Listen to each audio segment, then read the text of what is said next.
Halo Aviators, peristiwa SQ321 yang terhempas karena turbulensi itu sedemikian dahsyatnya. Banyak yang tanya pada saya, Pak, kok mengerikan banget sih turbulensi? Apa iya sih turbulensi sedemikian horor untuk penerbangan? Ayo kita bahas.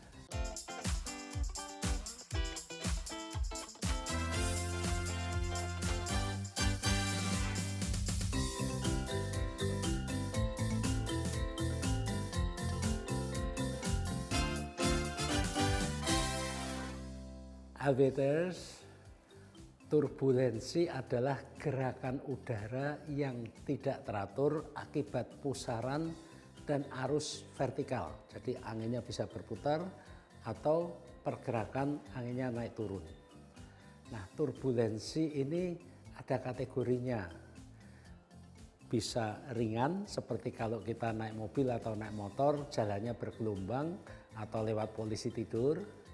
Tapi juga bisa parah sehingga membuat pesawat kita terhempas, tidak terkendali untuk sementara waktu, dan bahkan bisa menyebabkan kerusakan struktural. Tapi dalam penerbangan mengalami turbulensi ini adalah suatu keniscayaan.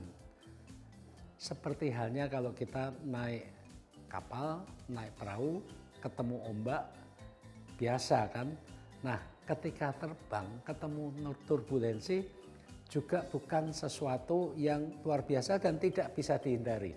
Hampir setiap penerbangan pasti mengalami turbulensi, mulai dari yang ringan sampai yang berat. Biasanya jarang sampai yang berat ya. Selanjutnya Aviators, saya ingin mengajak Aviators untuk mengenali jenis-jenis turbulensi. Yang pertama adalah turbulensi mekanis, kemudian ada turbulensi thermal atau konvektif, ketiga adalah turbulensi frontal, dan ada wind shear. Baik, saya akan mulai dengan turbulensi mekanis dulu. Apa itu turbulensi mekanis?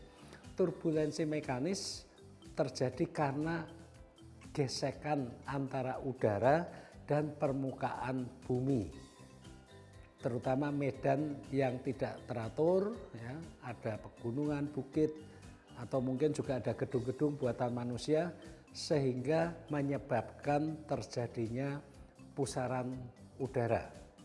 Intensitas turbulensi mekanis ini tergantung pada pertama kekuatan angin yang menerpa, juga pada permukaan tanah atau permukaan bumi. Sifatnya makin tidak rata, makin tidak beraturan, turbulensinya makin besar. Semakin kencang anginnya, turbulensinya makin besar pula. Nah, turbulensi mekanis pada umumnya sangat terasa pada ketinggian rendah dekat permukaan bumi. Turbulensi pegunungan adalah sejenis turbulensi mekanis, yaitu pusaran udara yang timbul akibat udara yang membentur punggung gunung sehingga membentuk rotor di puncak gunung dan di sekitar gunung. Arus turbulensi ini dapat dilihat ya, biasanya ada pembentukan awan lentikular di sekitar gunung. Bentuknya seperti topi, bagus dilihat dari jauh, tapi tidak nyaman untuk terbang. Aviators, selanjutnya saya memperkenalkan turbulensi thermal atau konvektif. Turbulensi thermal ini terjadi ketika matahari memanaskan permukaan bumi dan kemudian ada udara panas yang membumbung naik. Nah, permasalahannya adalah pemanasan permukaan bumi ini tidak rata. Kenapa? Karena tanah yang berbatu, berpasir itu lebih cepat panas dibandingkan tanah yang tertutup rumput, dan air itu lebih lambat lagi. Sehingga apa? Kolom udara panas yang naik ini tidak merata. Ada yang lebih cepat, ada yang lebih lambat, dan inilah yang kemudian menyebabkan terjadinya turbulensi. Turbulensi termal pada umumnya tidak begitu terasa jika pesawat terbang pada ketinggian jelajah 30.000 kaki, 35.000 kaki, dan biasanya di atas awan. Demikian juga penerbangan pada pagi hari dan malam hari pada umumnya juga agak aman dari turbulensi termal. Berikutnya adalah turbulensi frontal. Turbulensi frontal ini terjadi karena benturan pergerakan udara panas dan udara dingin, pergerakan horizontal. Ketemu, kemudian udara panasnya naik, udara dinginnya di bawah, terjadilah turbulensi. Nah, yang kita sering dengar dalam penerbangan adalah wind shear. Apa itu wind shear? Wind shear adalah perubahan arah angin atau kecepatan angin pada jarak horizontal atau vertikal. Ya, jadi bisa horizontal, bisa vertikal. Wind shear antara lain disebabkan oleh inversi suhu udara, di mana ada lapisan udara hangat yang terperangkap di antara lapisan udara dingin. Seperti di sandwich, tengah-tengah udara dingin, di tengahnya ada udara panas. Nah, ini akan terjadi wind shear. Wind shear terutama sangat berbahaya ketika pesawat pada ketinggian rendah. Ketika proses mendarat dekat landasan pacu, karena wind shear ini dapat menghempaskan pesawat yang akan mendarat. Maka dari itu banyak bandara yang sekarang memasang alat untuk mendeteksi wind shear. Ketika ada indikasi wind shear, akan memberi informasi kepada pilot untuk membatalkan pendaratan atau menunggu sampai wind shear itu bergerak menjauhi landasan pacu. Nah, LTTS tadi saya sudah memperkenalkan beberapa jenis turbulensi.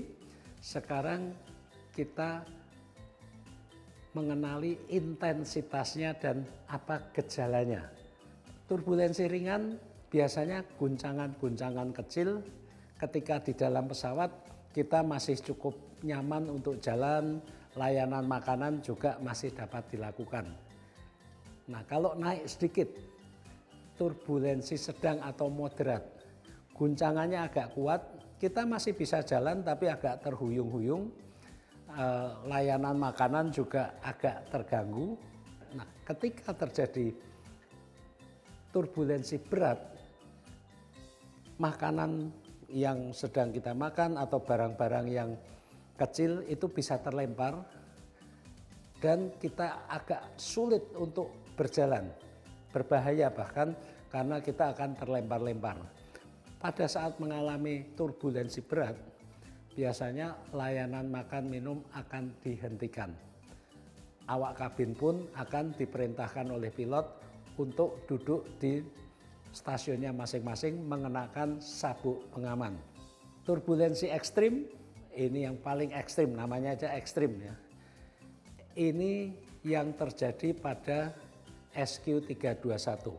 Penumpang yang tidak memakai sabuk pengaman bisa terlempar ke atas atau terhempas ke bawah tergantung pergerakan pesawatnya. Bahkan untuk beberapa saat pesawat tidak terkendali, beberapa saat saja, karena pilot kemudian akan kembali mengendalikan pesawatnya. Dari berbagai data tersebut kita bisa mengenali bahwa tidak semua turbulensi itu berbahaya bagi penerbangan, tergantung intensitasnya.